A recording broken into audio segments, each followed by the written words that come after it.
आज मैं आपको सुनाऊंगा एक ऐसी कथा जो हमें बताती है कि माँ की असली शक्ति कहाँ बसती है। बहुत समय पहले बंगाल के एक छोटे से गांव में अर्पण नाम का एक लड़का रहता था। अर्पण का परिवार बहुत गरीब था। पिता खेतों में मजदूरी करते, माँ घर संभालती। लेकिन हर शारदीय नवरात्र आते ही पूरा गांव जैसे जगमगा उठता। ढाक की आवाजें, पंडालों की सजावट, देवी की प्रतिमा और बच्चों के चेहरे पर चमक।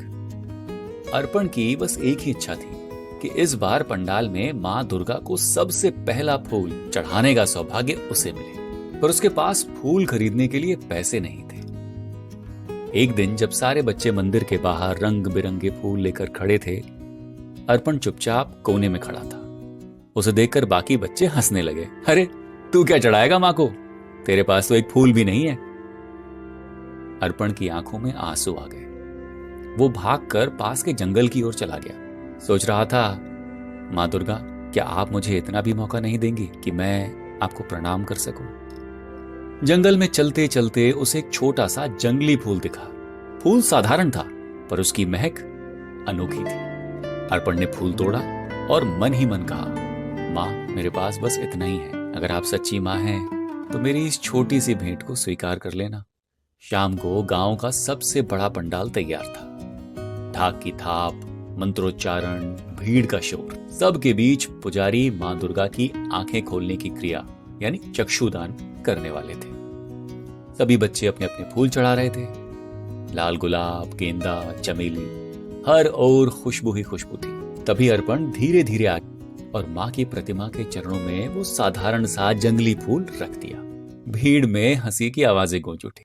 अरे ये कोई फूल चढ़ाने लायक है?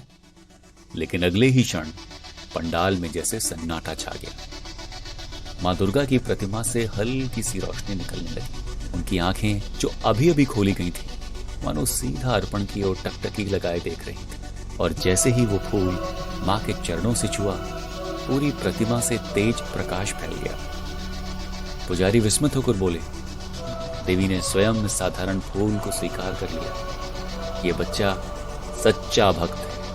गांव वाले जो कुछ देर पहले अर्पण पर हंस रहे थे, अब उसके चरणों में आशीर्वाद लेने आए।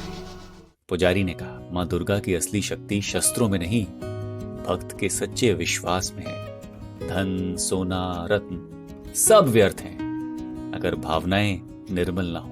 अर्पण के छोटे से फूल ने सबको सिखा दिया कि मां का आशीर्वाद पाने के लिए बड़े भोग या भारी सजावट नहीं चाहिए तो बस सच्ची श्रद्धा।